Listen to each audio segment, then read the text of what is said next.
Hello and welcome everyone. आज हम लोग क्लास 9 का चैप्टर 3 एटम्स एंड मॉलिक्यूल्स देखेंगे। ओके, इसको हम लोग शॉर्ट वे में कोशिश करते हैं देखने का। ओके, तो सबसे पहले इसका आता है इंट्रोडक्शन। इंट्रोडक्शन होता क्या? Introduction two atoms and molecules. Molecules and atoms के बारे में हम लोग बेसिक सा एक चीज जानेंगे, कुछ चीजें। ओके, तो कहते हैं फर्स्ट लाइन है all matter is made up of atoms and molecule which are extremely small particles. जितने भी मैटर होते हैं वो एटम और मॉलिक्यूल से बनके मिलके बने होते हैं, जो कि काफी एक्सट्रीमली स्मॉल पार्टिकल्स होते हैं। Atom is the smallest particle of an element that participates in chemical reaction. Atom जो होता है किसी भी एलिमेंट का स्मॉलेस्ट पार्टिकल होता है और वो केमिकल रिएक्शन में भी पार्टिसिपेट करता है ड्यूरिंग केमिकल रिएक्शन। ओके, अब आता है molecules are formed when two or more atoms combine chemically they can consist of same or different types of atoms. Molecule अब कैसे फॉर्म होता है? जब दो या दो से अधिक एटम मिलते हैं, केमिकली कंबाइंड होते हैं। ये सेम टाइप के एटम्स भी हो सकते हैं और डिफरेंट टाइप्स के भी एटम्स हो सकते हैं। जब ये दो या दो से अधिक एटम्स मिलते हैं तो एक मॉलिक्यूल का फॉर्मेशन होता है। ओके, उसके बाद आता है, ये तो बेसिक हो गया आपका इंट्रोडक्शन। अब आता है बात लॉज ऑफ केमिकल कॉम्बिनेशन। ये लॉ ऑफ केमिकल कॉम्बिनेशन के दो लॉज होते हैं। फर्स्ट लॉ जो है ये है law of conservation of mass, right. तो इसको देखते हैं पहले। ये जो law of conservation of mass है ये किसके द्वारा दिया गया था? एंटोनी लेवोजियर के द्वारा दिया गया था। ओके, तो एंटोनी लेवोजियर साहब जो है ये बोलते हैं मास can neither be created nor destroyed during a chemical reaction. ये सर बोलते हैं कि मास जो होता है किसी भी एलिमेंट या किसी सब्सटेंस का, वो ना क्रिएट किया जा सकता है ना ही डिस्ट्रॉय किया जा सकता है केमिकल रिएक्शन के दौरान। ठीक है, केमिकल रिएक्शन जब भी होगा तो ना मास क्रिएट होगा ना डिस्ट्रॉय होगा। और जो अब कहता है the total mass of reactant is always equal to the total mass of product. तो कहता है कि जितना भी रिएक्टेंट का मास होगा वो हमेशा जो मास प्रोडक्ट का होगा उसके इक्वल होगा। अब रिएक्टेंट किसको कहते हैं और प्रोडक्ट किसको कहते हैं केमिकल रिएक्शन में? इसका एक सिंपल सा एग्जांपल ले लेते हैं। एक केमिकल रिएक्शन सपोज है A plus B is equal to A and B. ये जो है ए एंड बी ये रिएक्टेंट्स हो गए, राइट। ये रिएक्टेंट हो गए, ये रिएक्टेंट्स हो गए, राइट। और ये क्या हो गया? प्रोडक्ट हो गया, प्रोडक्ट। ओके, ये प्रोडक्ट हो गया। तो इसका जितना मास होगा वो उतना ही मास इसका भी इक्वल होगा। ये कोई डिफर नहीं करेगा, राइट। इक्वल ही हमेशा रहेगा। अब इसका एक एग्जांपल भी है। When 10 gram of calcium carbonate CaCO3 is heated it produces 5.6 gram of calcium oxide CaO and 4.4 gram of carbon dioxide CO2। अब कहते हैं कि आपने तो बोला कि रिएक्टेंट जब मिलते हैं, कंबाइन होते हैं, केमिकली कंबाइन, तब जाके प्रोडक्ट बनता है। लेकिन हमेशा ऐसा नहीं हो सकता। एक पहले से सपोज एक प्रोडक्ट है, राइट। सबसे पहले से एक प्रोडक्ट है CaCO3। अब इसको हीट दिया गया इसको ब्रेक डाउन करने के लिए, राइट। इसको ब्रेक डाउन करने के लिए दिया गया। तो ये जो ब्रेक होगा तो इससे निकलेगा, क्या कहते हैं, पहले निकलेगा CaO जो कि कितना होगा 5.6 ग्राम का, और दूसरा क्या निकलेगा इससे निकलेगा CO2 जो कि होगा 4.4 ग्राम का, राइट। और ये टोटल कितना का था? 10 ग्राम का। अब दोनों को ऐड करोगे तो ये टोटल कितना हो जाएगा? इधर दोनों मिला के 10 ग्राम हो जाता है। तो ये ना नीदर क्रिएट होगा और ना ही फॉर्म होगा। यही था law of conservation of mass. Okay, अब आता है सेकंड लॉ। इसका सेकंड लॉ क्या देखते हैं? Law of constant proportions.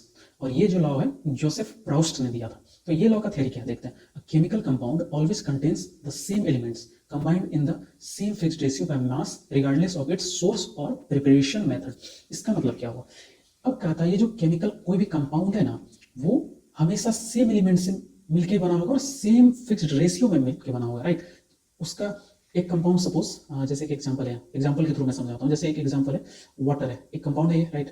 H2 एक कंपाउंड है और ये किससे मिलके बना हुआ है? H से बना, H2 प्लस O2 मिलके बना हुआ है, राइट। यही है इसका केमिकल फॉर्मूला ना। तो ये जो मिलके बना हुआ है इसका हमेशा रेशियो, H का रेशियो कितना होगा? 1:8। ये हमेशा इसका यही रेशियो होगा। और इसका जो प्रॉपर्टी है, इसका जो क्या कहते हैं, इसका सॉरी हाँ, तो ये जो एलिमेंट सेम टाइप का एलिमेंट से मिलके बना होगा कहीं भी। जैसे वाटर बन गया, अब सपोज आपने वाटर रिवर में मिला वही वाटर, और वही वाटर ओशियन में या फिर लेबोरेटरी में मिलके बना, तो हमेशा उस वाटर में क्या होगा? H2 और O2 तो होगा ही ना।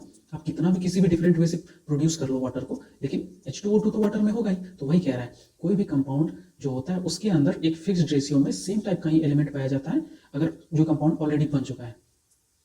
ओके, अब उसके बाद आता है, अच्छा यहाँ लिखा हुआ था थोड़ा, क्या सॉरी, अच्छा relation to Dalton atomic theory. हाँ, डाल्टन एटॉमिक थ्योरी को थोड़ा सा, डाल्टन भैया है उसका थ्योरी को हम लोग थोड़ा बहुत देख लेते हैं। ओके, तो कुछ बातें बोल के गए डाल्टन भैया। बोलते हैं कि all matter is made up of very tiny particles called atoms which participate in chemical reaction. तो वही सेम बात बोलते हैं कि ये जो जितने भी मैटर होते हैं ना ये टाइनी पार्टिकल से मिलकर बने होते हैं जो कि एटम भी कहलाते हैं और ये केमिकल रिएक्शन में पार्टिसिपेट भी करते हैं। दूसरा बात बोलते हैं atoms are individual particles which can not be created or destroyed in a chemical reaction. बोलते हैं किसी भी केमिकल रिएक्शन के दौरान, ड्यूरिंग, राइट, ये एक एटम जो होता है वो ना क्रिएट हो सकता है ना भी डिस्ट्रॉयड हो सकता है, और ये एटम है ये इंडिविजुअल है, मतलब कि ये इससे ज्यादा छोटा नहीं हो सकता है। डाल्टन भी ऐसा ही मान के गए थे कि एटम ही सबसे छोटा, इससे ज्यादा छोटा और कुछ हो ही नहीं सकता, राइट। अब तीसरा पद बोलते हैं atoms of a given element are identical in mass and chemical properties. अब कहता है कि एटम जो होते हैं किसी भी एलिमेंट का, वो हमेशा सपोज हाइड्रोजन ले लिए, राइट। इसका एक एग्जांपल लेते हैं, हाइड्रोजन। हाइड्रोजन एक एलिमेंट है, राइट, एक एलिमेंट है हाइड्रोजन का। हाइड्रोजन में तो हमेशा तो H का ही एटम होगा ना, इसमें ऑक्सीजन का तो एटम तो नहीं आ जाएगा ना। वही कहता है कि इसका जो हाइड्रोजन के अंदर जितना भी एटम होगा वो हमेशा आइडेंटिकल, मतलब हाइड्रोजन का ही होगा, और उसका क्या होगा, मास भी सेम होगा सबका। ओके, आइडेंटिकल मास भी और केमिकल प्रॉपर्टी भी सेम होगा सबका, राइट। अब कहता है atoms of different element have different masses and chemical properties. Suppose इसका, फिर इसी का लेते हैं H का एटम क्या होगा, H होगा इसमें प्लस O का में क्या होगा, O होगा। सिंपल बात है, इसका एटम H है, इसमें O है, तो इसका क्या होगा, इसका प्रॉपर्टी अलग होगा, इसका प्रॉपर्टी अलग होगा, इसका फिक्स्ड रेशियो अलग होगा, इसका भी रेशियो अलग होगा, है कि नहीं।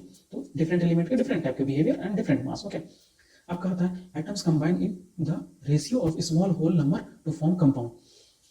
इसका क्या मतलब हुआ, इसका मतलब ये हुआ कि सपोज एक ये एक सपोज ए एक एलिमेंट है, दूसरा बी एक एलिमेंट है। अब कहता है इसका रेशियो 4:8 वाला है, तो इसको कहता है कि हमेशा एक लोवेस्ट रेशियो में लाके रखना है, इसका लोवेस्ट फॉर्म। इसको हमेशा जैसे 4:8, ऐसे तो 100 रेशियो 1000 ऐसा वाला भी हो सकता है, तो इसको हमेशा ऐसे नहीं रखना, हमेशा इसको लोवेस्ट फॉर्म में रखना है, जिसका इसका क्या हो जाएगा 1:2 हो जाएगा ना, ए का 1 हो जाएगा एंड 2 का ये। तो इसका मतलब यही हुआ कि ये लोवेस्ट से लोवेस्ट रेशियो में होना चाहिए हमेशा। ओके, ये डाल्टन भैया का हुआ बात खत्म। अब आते हैं what is an atom. Atom होता क्या है, तो कहते हैं एटम वही बात, पुराना बात, an atom is smallest particle of an element that retains it's chemical properties and can participate in chemical reaction. मतलब कि किसी भी एलिमेंट का जो स्मॉलेस्ट पार्टिकल होता है वो एटम होता है, और ये इसका रिटेन इट्स केमिकल प्रॉपर्टीज, मतलब कि इसका केमिकल प्रॉपर्टीज को भी बनाए रखता है, ये बदलने नहीं देता है। And can participate in chemical reaction, किसी भी केमिकल रिएक्शन में पार्टिसिपेट करता है। अब कहते हैं atoms are extremely small and can not be seen with the naked eyes. अपनी नंगी आंखों से ना हम लोग एटम को देख नहीं सकते, इतना छोटा होता है। They are building blocks of matter. Matter बनाने के लिए एटम्स 1 एटम 2 एटम ऐसे कर करके एक बिल्डिंग ब्लॉक है एक तरह से मैटर का, राइट। जैसे ब्रिक से ईटा से मिला के दीवार बनाते हैं, उसी तरह एक काम करता है, atom atom atom atom then element. Okay, अब उसके बाद आता है atoms of the same element are identical in mass and properties while atoms of different element differ. वही मतलब हो गया कि एक एलिमेंट होगा जैसे हाइड्रोजन का, तो ओनली हाइड्रोजन ही होगा, हाइड्रोजन एटम ही उसमें प्रेजेंट होगा। ऑक्सीजन होगा तो ऑक्सीजन का एटम प्रेजेंट होगा। उसी तरह अगर डिफरेंट एलिमेंट, हाइड्रोजन में ऑक्सीजन का एटम नहीं आके घुस सकता है, उसी तरह ऑक्सीजन में हाइड्रोजन का एटम जाके नहीं घुस सकता, वो डिफरेंट एलिमेंट का डिफरेंट एटम ही होगा, राइट। और दोनों का प्रॉपर्टी भी डिफरेंट होगा, और मास का क्या कहते हैं वो भी डिफर करेगा, जैसा कि पिछले पेज में हमने पढ़ा। जैसे example atoms of hydrogen, atoms of oxygen, ये एटम हो गया। ओके, अब कहता है कि atoms are made up of, हाँ तो इनका सबसे पहले तो यही मानना था कि एटम सबसे छोटा पार्टिकल है, लेकिन उसके बाद जाना गया कि ना एटम जो होता है ना वो कुछ सब एटॉमिक पार्टिकल से मिलकर बने होता है, और वो सब एटॉमिक पार्टिकल्स क्या होते हैं, प्रोटॉन्स, न्यूट्रॉन्स एंड इलेक्ट्रॉन्स, ये 3 सब एटॉमिक पार्टिकल्स होते हैं। ओके, ये बस नोट के लिए था। अब आता है modern day symbol of atoms and element. अब सिंबल जो होता है एलिमेंट का वो कैसे बनता है, वो होता क्या है, तो उसको देखते हैं। Each element is represented by a symbol which is usually derived from its English और लैटिन नेम। कोई भी एलिमेंट होगा ना, जैसे हाइड्रोजन पढ़े, हाइड्रोजन का क्या कहते हैं, एच से नाम, इंग्लिश नेम से डिराइव कर दिया, लैटिन नेम, किसी भी नेम से, उसका नेम से ही जनरली उसका नाम दिया जाता है। ओके, सिंबल दिया जाता है।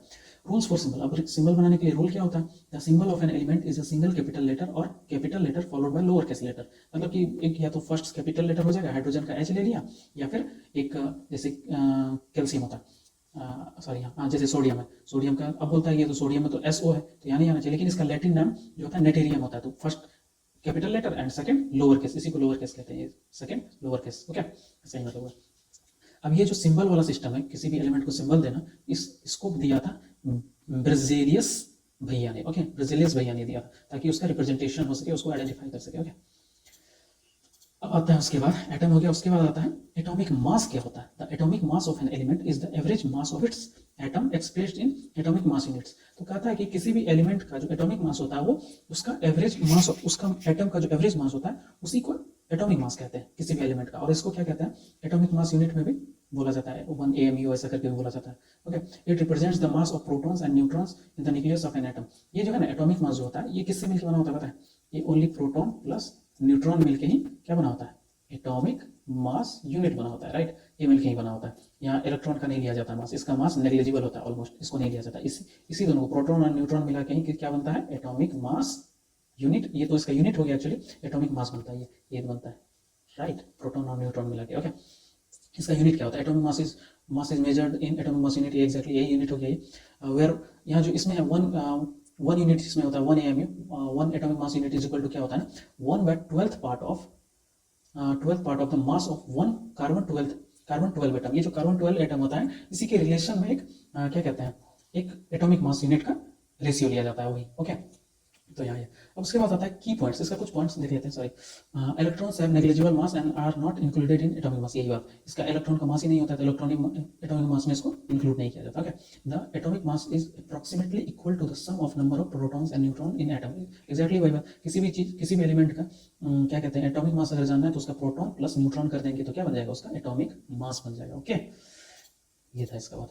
अब आता है कुछ एग्जांपल्स देख लेते हैं। जैसे हाइड्रोजन का क्या कहते हैं वन यूनिट होता है, 1 एटॉमिक मास यूनिट होता है ये, कार्बन का 12, ऑक्सीजन का 16। Okay, atomic mass helps in understanding the properties of elements and balancing chemical reaction. अब एटॉमिक मास जो यूनिट होता है, एटॉमिक मास होता है, इसका क्या यूज होता है, ये क्या करता है किसी भी एलिमेंट की प्रॉपर्टी को समझने में हेल्प करता है और ये केमिकल रिएक्शन जो इक्वेशंस बनेंगे उसको बैलेंस करने में हेल्प करता है। ओके, अब कहता है how do atoms exist, atom कैसे एग्जिस्ट करते हैं। Atoms of most of element are not able to exist independently, atoms atoms form molecules and ion.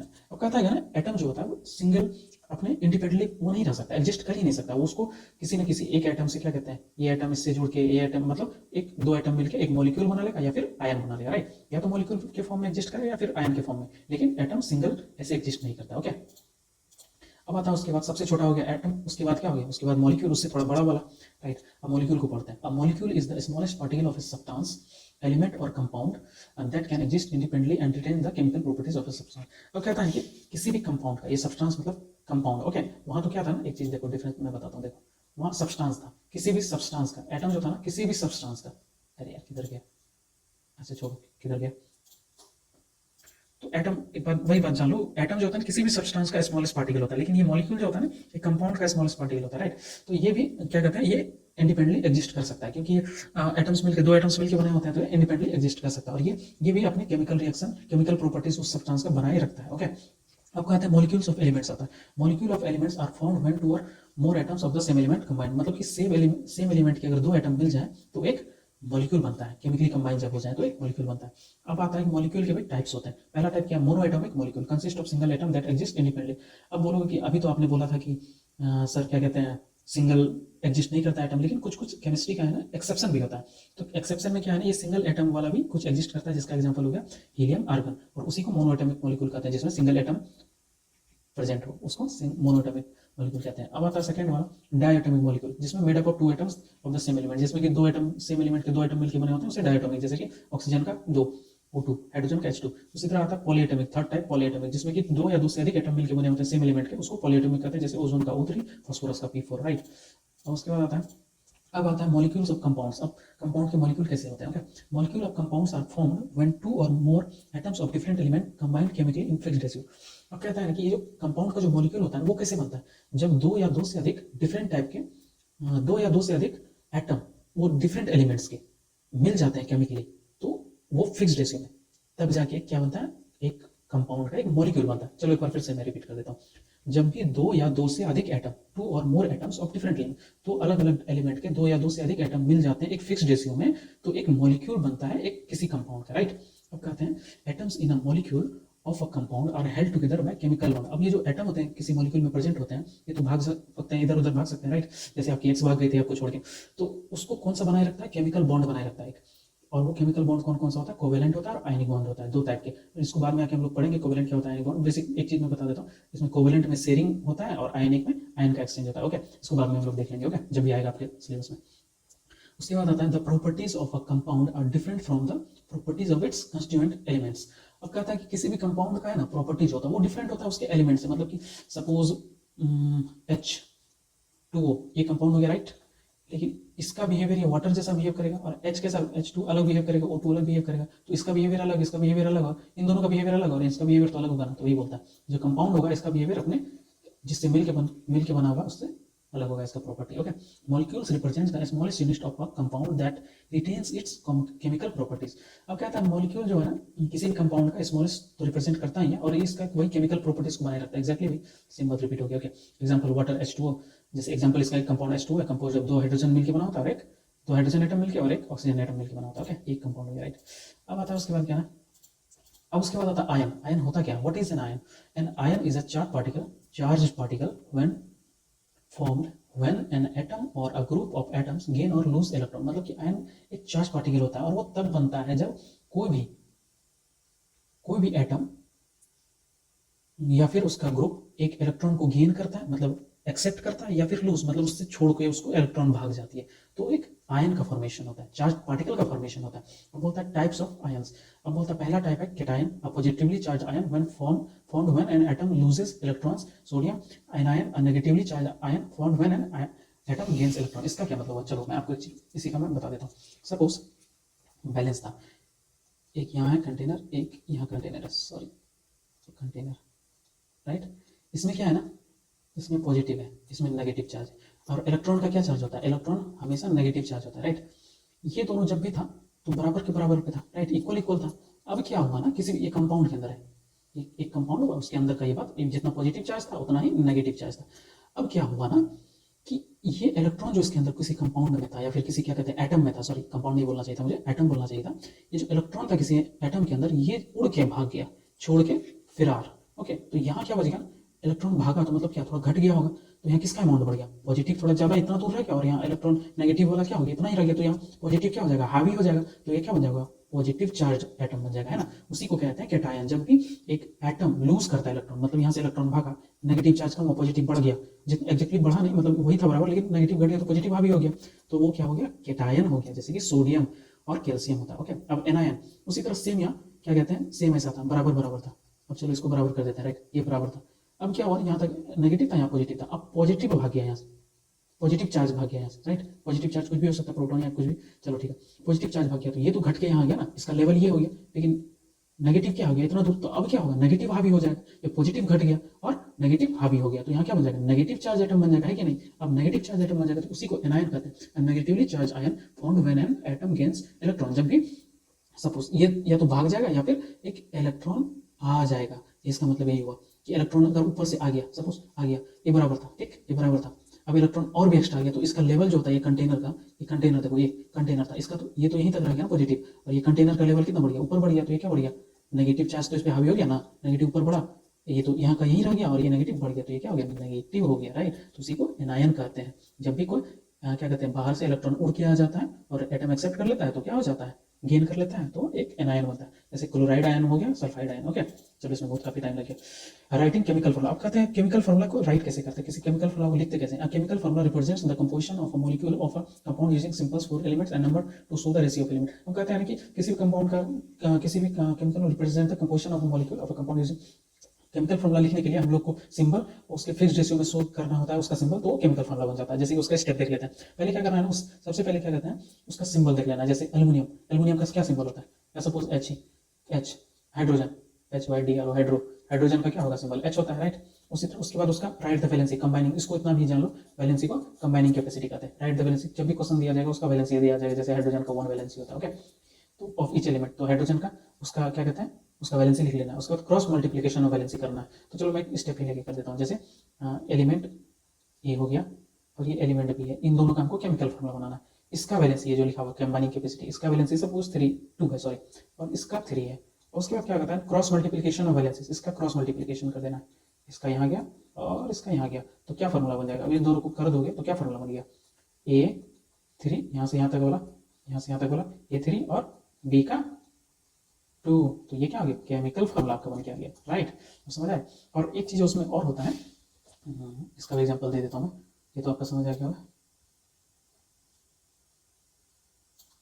Okay, एक देखो, अब एक केस उसमें ऐसा आता है कि ये जो जैसा कि मैंने थोड़ा देर पहले मैंने इसको बताया था कि सबसे लोवेस्ट रेशियो में जाना है। सपोज कि कैल्शियम है, यहाँ एग्जांपल ही इसका लेते हैं, सॉरी कैल्शियम Ca, इसका क्या कहते हैं, वैलेंसी क्या होता है, 2+ होता है, ये प्लस हो गया, और O इसका भी 2 होता है, लेकिन ये नेगेटिव होता है, ये बस आयन चार्ज नहीं भी दिखाओगे तो कोई बात नहीं। तो इसका क्या हो गया, मैंने बताया था 4:8 वाला बताया था, अगर याद हो आ पाए तुम लोगों को, तो अगर नहीं याद तो कोई बात नहीं। इसका भी वैलेंसी 2 है, इसका भी वैलेंसी 2 है, तो यहाँ अगर क्रॉस मल्टीप्लिकेशन करेंगे तो क्या हो जाएगा, Ca2O2, ये तो कुछ बनता नहीं है, इसको कहा क्या जाता है, इसको सबसे लोवेस्ट रेशियो में जाना है। तो ये क्या हो गया, यहाँ से यहाँ कट गया, तो यहाँ भी 1 बच गया, यहाँ भी 1 बच गया, तो क्या हो गया, Ca1O1, तो 1 तो लिखते नहीं है, एक ही आइटम है, तो क्या हो गया, CaO, तो ये एलिमेंट बन जाएगा। ओके, इसी को कैल्शियम ऑक्साइड भी कहते हैं। अब combine element, right the formula with, उसके बाद कंबाइन, वही एग्जैक्टली कंबाइन करना, उसका फॉर्मूला हो गया आपका तैयार। ओके, उसके बाद जैसे एग्जांपल मैग्नीशियम का सिंबल क्या होता है, Mg होता है, राइट, Mg होता है मैग्नीशियम का। इसका वैलेंसी कितना है, 2 है।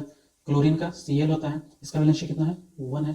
क्रॉस मल्टीप्लीकेशन करेंगे, क्रॉस मल्टीप्लीकेशन तो क्या हो जाएगा, Mg1 तो लिखते नहीं है, Cl2, ये आपका क्या हो गया, केमिकल फार्मूला किसका हो गया, मैग्नीशियम क्लोराइड का। उसी तरह वाटर का H का 1 होता है एंड O का 2 होता है। ऐसे किए तो H2O, सिंपल एक केमिकल फार्मूला बन गया। ओके, अब आता है वैलेंसी एंड वैलेंस इलेक्ट्रॉन। थोड़ा सा मैं बता देता हूँ, बस थोड़ा सा बताऊंगा बेसिक, ये थोड़ा वीडियो लंबा हो सकता है उस वजह से मैं बेसिक बताऊंगा, बस ज़्यादा मैं डीप जाऊंगा नहीं, थोड़ा सा मैं ले लेता हूँ, बेसिक आइडिया दे देता हूँ, जब भी आपके चैप्टर में आएगा तो मैं बता दूंगा अच्छे से। ओके, देखो सपोज एक एटम है, राइट, ये एक एटम है, इसका सेल होता है, राइट, सेल होता है, ऐसे सेल होता है, उसका सेल क्या होता है, सेल का नेम होता है KLMN। आपको इतना वाला ही जानना, आगे वाला डीप वाला बाद में जानिएगा, बस इतना ही जानना आपको। ओके, इतना ही जानिए। और के का जो कैपेसिटी होता है इस सेल में, मतलब सेल मतलब क्या है, एक जैसे डब्बा है, के डब्बा है, इसका कैपेसिटी बस 2 ही इलेक्ट्रॉन का है, इससे ज़्यादा ही ले ही नहीं सकता। उसी तरह एल का कैपेसिटी कितना है ना, एल का कैपेसिटी है 8 है। उसके बाद एम का कैपेसिटी कितना हो गया ना, एम का कैपेसिटी 18 है। और उसके बाद एन का कैपेसिटी कितना है, 32, राइट, ये आपका कैपेसिटी हो गया, राइट, इस सब का कैपेसिटी है। तो क्या होता है, सपोज हमको ऑक्सीजन ले लेते हैं, ऑक्सीजन का कितना एटॉमिक नंबर होता है, सबसे पहले एटॉमिक नंबर देख लेंगे। Hydrogen, helium, lithium, beryllium, boron, carbon, nitrogen, oxygen, तो कितना हो गया, 1 2 3 4 5 6 7 8 हो गया, राइट, ऑक्सीजन का 8 होता है। तो सबसे पहले ये एटम है, राइट, इसका ये सेल है, तो पहला सेल का कॉन्सेप्ट लगाएंगे, 8 तक हमको पहुंचना है, राइट, 8 तक पहुंचना है, तो के में कितना है, 2 दिए, तो कितना टोटल बचा, 6 बचा हुआ अभी भी 8 पहुंचने के लिए। अब उसके बाद एल में कितना है, 8 है, क्योंकि मैक्सिमम तो 2 ही दे सकते हैं ना, के लिए वजह से 2 ही उसमें आ सकता है। उसके बाद एल है, एल में 8 है, तो अगर 8 देंगे 2 + 8 कितना हो जाएगा, 10 हो जाएगा ना, तो ये तो नहीं होगा, तो हमको क्या करना होगा, 6 ही देना होगा, +6 देंगे तो क्या हो जाएगा, 8 पूरा जाएगा, 8 पूरा हो जाएगा, तो ऑक्सीजन का क्या हो गया, ऑक्सीजन का भी 8 है, तो ये क्या बराबर हो जाएगा, O2 का 8 है, सॉरी ऐसे लिख देते हैं, O2 का ये बराबर हो जाएगा। तो बच कितना गया, ये जो इसमें लास्ट ऑर्बिट में, इसमें जो आपने 6 दिया, यहाँ दूसरे वाले में 6 दिया, टोटल तो कैपेसिटी इसका 8 था, राइट, इसका कैपेसिटी 8 था, लेकिन दिया आपने 6, तो बच कितना गया यहाँ, बच गया यहाँ 2, बच यहाँ इसके वजह से 2 बच गया। तो अब देखो एक सिंपल सा चीज, ये वैलेंस इलेक्ट्रॉन किसको कहते हैं, जो लास्ट आउटर मोस्ट ऑर्बिट में, जैसे इसमें 6 होता है तो इसका जो भी आउटर मोस्ट इसका होगा, ये आउटर मोस्ट ऑर्बिट में सेल में जितना भी इलेक्ट्रॉन होगा उसको कहेंगे वैलेंस इलेक्ट्रॉन। तो वो क्या हो गया, 6 हो गया वैलेंस इलेक्ट्रॉन इसका। अब बोलता है वैलेंसी क्या होगा, तो वैलेंसी के लिए हमेशा आपको बेसिक बात याद रखना है ना, जितना भी होगा ये वैलेंस इलेक्ट्रॉन -8 कर देना, आपका क्या हो गया, वैलेंसी हो गया। जैसे कि वैलेंस इलेक्ट्रॉन आपका कितना था, 6, और वैलेंसी सॉरी -8, ये ऑक्टेट रूल फॉलो करता है, वो सब अपना अंदर मत जाइए। तो कितना हो जाएगा इसका 2, तो ये क्या हो गया, ऑक्सीजन का वैलेंसी कितना हो गया, 2, राइट, ये ऑक्सीजन का। अगर कोई डाउट हो तो आप लोग बोलिएगा, मैं इसका एलोबरेटिव वीडियो थोड़ा ज्यादा एलिब्रेट करके मैं बता दूंगा। ओके, ये वीडियो काफी लंबी हो जाएगी नहीं तो। अब आता है उसके बाद मॉलिक्यूलर मास। अब मॉलिक्यूलर मास होता क्या है, molecular mass is the sum of the atomic mass of all the atoms present in the molecule of a substance. तो कहता है ना, किसी भी सब्सटेंस का मॉलिक्यूलर मास कैसे बनता है, जितना भी एटम्स का एटॉमिक मास प्रेजेंट होता है किसी भी सब्सटेंस में, उसको मिला के ही मॉलिक्यूलर मास बनता है। और इसको मेजर किसमें किया जाता है, एटॉमिक मास यूनिट में, ये यूनिट हो गया इसका, इसको रिलेटिव मॉलिक्यूलर मास भी कहते हैं। क्या अब इसको कैलकुलेट करते कैसे, आपको खुद ब खुद समझ आ जाएगा। जैसे वाटर H2O, आपका यहाँ बोले थे ना, क्या कहते हैं, आपको दिया हुआ रहेगा एटॉमिक मास ऑफ हाइड्रोजन।